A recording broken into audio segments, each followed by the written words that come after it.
I'm Daniel Stern from Netivyah, broadcasting from Jerusalem, and today I'd like to share with you a personal experience of mine that happened in 2002, September 2002, that might help us sympathize, empathize, feel some of what the innocent civilians of Israel have gone through in the last days, as well as, to a much lesser extent, of course, the feeling that the hostages and prisoners in the Gaza Strip are feeling now.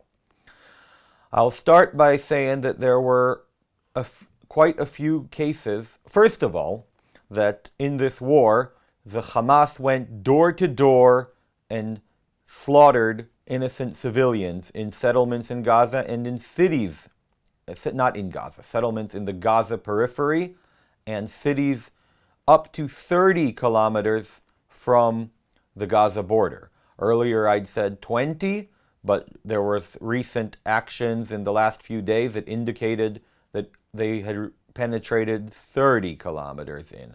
A city called Rahat, 30 kilometers from the Gaza border. A squad of terrorists did, not killed, but did some violent actions, probably killing, and they themselves were neutralized. But anyways, so the Hamas in this operation were going door to door and killing innocent civilians. If they couldn't get at them, they would burn the house down with them in them. If they could, they would execute them. Terrible. Another thing that happened is the Hamas militants, commando, the whatever they're called. Sorry, I know I should know it. Nukba brigade commandos were, when they were not able, when they were trying to either save themselves or get hostages to Gaza, more likely, since this was all a kamikaze attack, they took many people hostages, some of them for hours. There's a story of a family of two, a father and mother, who were held hostage for about a day and a half. There's a story of an old lady who was held hostage and for about a day and a half. Both those situations ended well, with SWAT teams being able to break in and kill the terrorists. I heard an interview with the old lady, and she said that, she realized that she had to form some sort of relationship with her captors in order to not be murdered. So she started talking with them and offered them food and offered them coffee and interacted with them. And that reminded me of something that happened to me in September 2002. I served in the IDF from 1999 to 2002, August 8th, 1999 until August 7th, 2002. After my boot camp, I was outsourced to the Israel police, not to the border police, but to the Israel police, the boys in blue, and served 3 years in the Jerusalem police headquarters in downtown Jerusalem, the Jerusalem district headquarters, and what's known as the Russian compound. The name of it is because the land is owned by the Russian Orthodox Church, but in any case. And I did a variety of interesting tasks, including serving in the office of the chief of police. That was during 9/11, in fact. But that's not the point of this video. About a month after I finished my national service in the police, I was at home, alone. And my parents were in the United States at the time. I was still living at my parents' home. And it was about 4 in the morning. And I was, like any young adult of our generation, and it's obviously not a compliment to our generation, I was up playing video games and drinking energy drinks. And a friend of mine had come by earlier to visit for a little bit. His name is, well, I won't go into his name, it's irrelevant. But he also played with me, and he came by earlier to visit, and then he left. And I had a door from my room outside of the house. So friends would come and go at all hours of the night. My mother will joke that she would meet my friend at 3, 4 in the morning when I was fast asleep. But anyways, so this was in September of 2002, and I was playing an action RPG multiplayer game at 4 in the morning. And my friend had come by a few hours earlier and had left. And suddenly, while I was playing, I heard noise from behind me. And my first assumption, I don't know why, because logically, how would he have gotten back in from, how would he have been in the house? But I heard a noise from behind me, and I assumed it was my friend, and I turned around, and 3 large men, 2 of them were built like tanks, and one was tall and skinny, lanky, charged me, grabbed me, and put a very large knife to my throat. And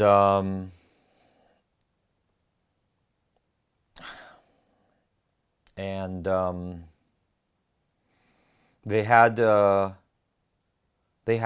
shirts covering their faces, shirts from their body.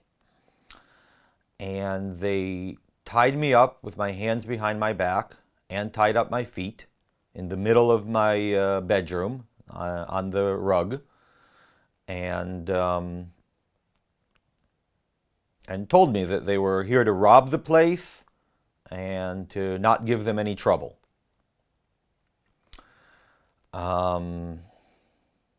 Obviously, my mind wasn't processing what was happening, but somehow I, talked with them and interacted, and they were asking where the money is, where the things are, and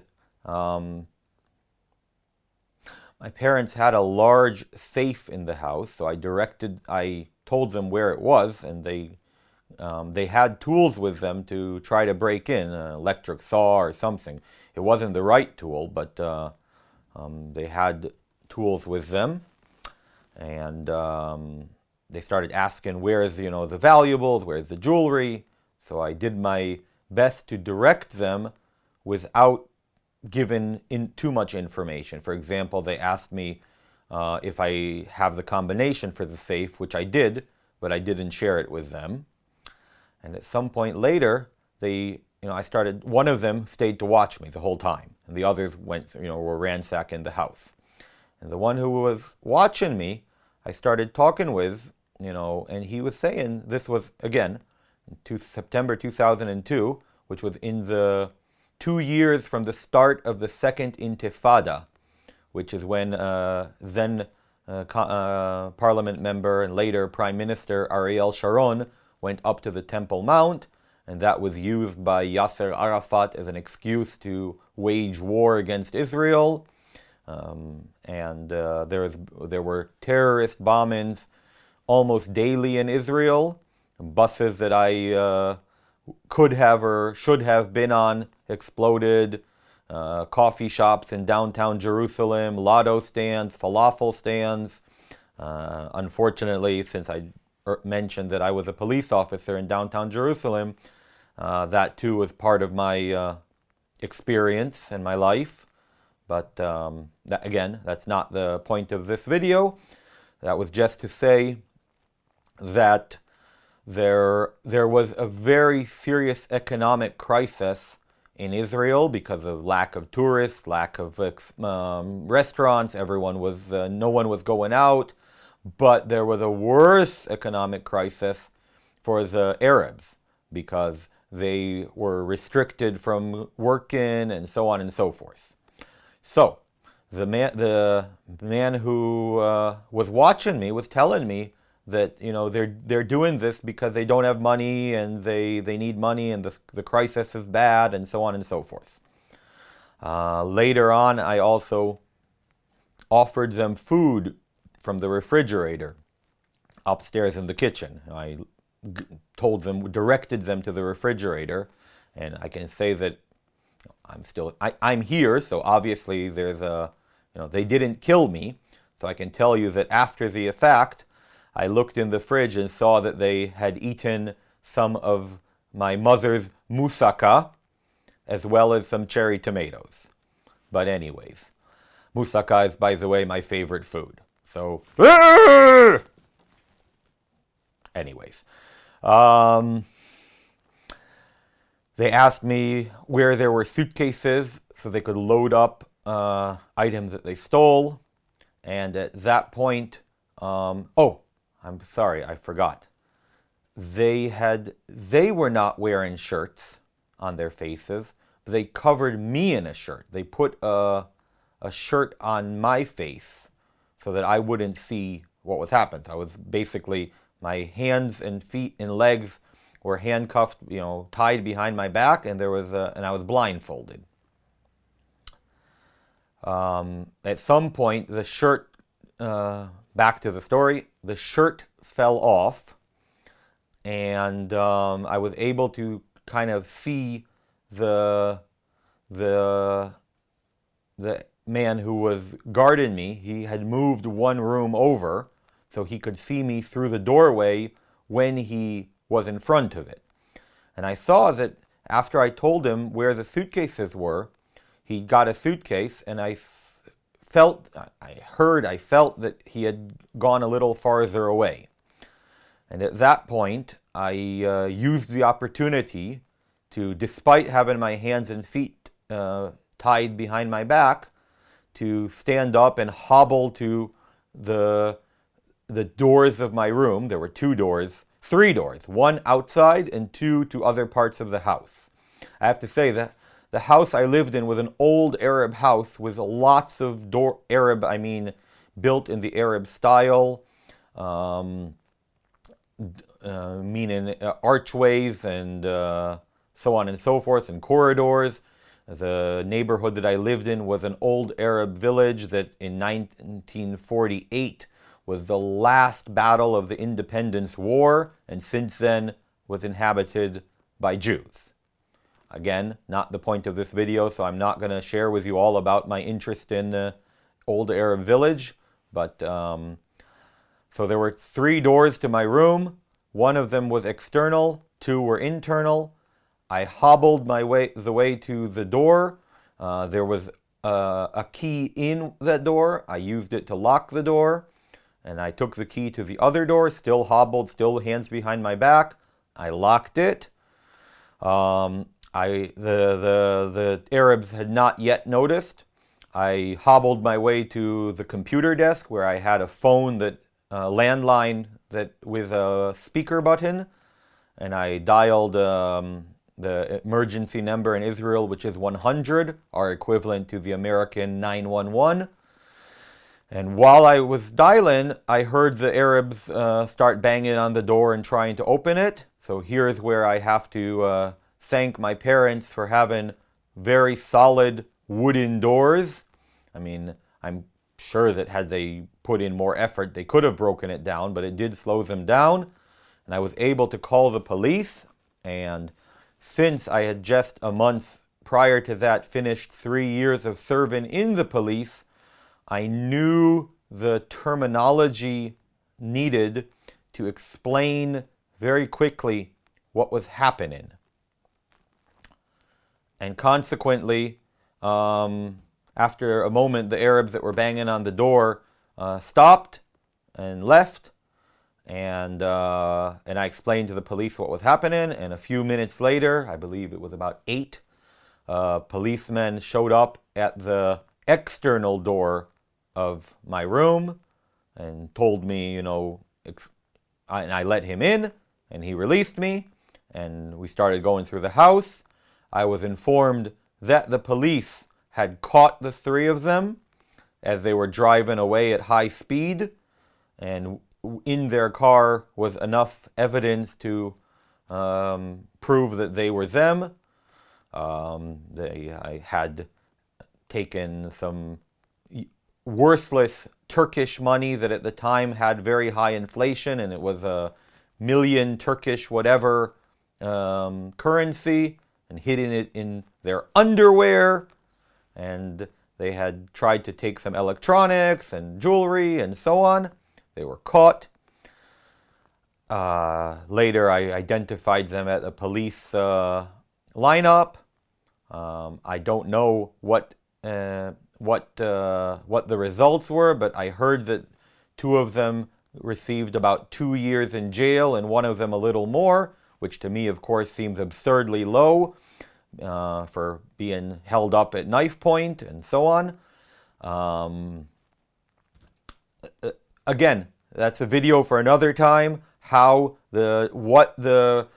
the judicial reforms are necessary, and how the courts and the prosecution and the system have failed us in this regard. But anyways, that's a video for another time.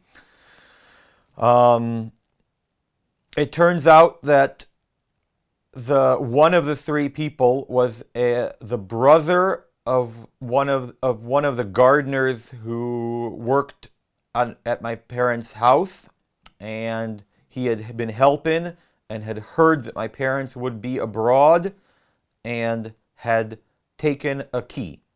And that is how they got in the middle of the night. And that's why I was alone and my parents were indeed abroad.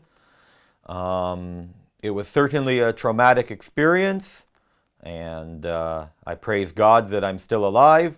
I understand in hindsight that they were burglars who were in an economic crisis and wanted money and property, but obviously that doesn't mean that in the event they would not have killed me, or if I'd acted differently, things could have ended completely differently. Also, this might be controversial to say, but our Arab neighbors are so indoctrinated with hate that I will take the controversial step and say that the majority of them at this point are not unhappy about the events from October 7th. I'm not saying that they would do it. I'm not saying that they would want the Jew that they know and who is their acquaintance to be murdered. But looking at it from a larger perspective of people to people, I think the majority of them are not unhappy that the Arabs did what they did to the Jews on October 7th. Like I said, it might be controversial to say, but unfortunately, that is the feeling that I get also from many of the Arabs who I am close to, familiar with, would loan money to, would let use my car, but even them, I feel that on a nation-to-nation basis, they would like the same thing as the Hamas. Anyways, I told you this story to share with you what some of the people in the south of Israel may have gone through during these terrible days. Once again, I'm not trying to say that what I went through can compare to what they did, but it was a taste, just a sliver of a taste of possibly what happened to some of them. Thank you for joining me. If any of you have any questions or comments, you can feel free to send them to me. I'll add that the local municipal paper that reported about this event made a pun out of it. They wrote, Ganan Gidel Ganav Bagan, which is a takeoff on Ganan Gidel Dagan Bagan, which is the Israeli version of Peter Piper picked a pack of purple peppers, but taken off to basically something along the lines of Peter Piper picked a pack of robbers. It would be a non-word for word translation. But anyways, I have the article somewhere in an archive. God bless you all. Thank you for joining me. Daniel Stern, Netivyah, signing out. Help our soldiers. Help our people. Help Israel.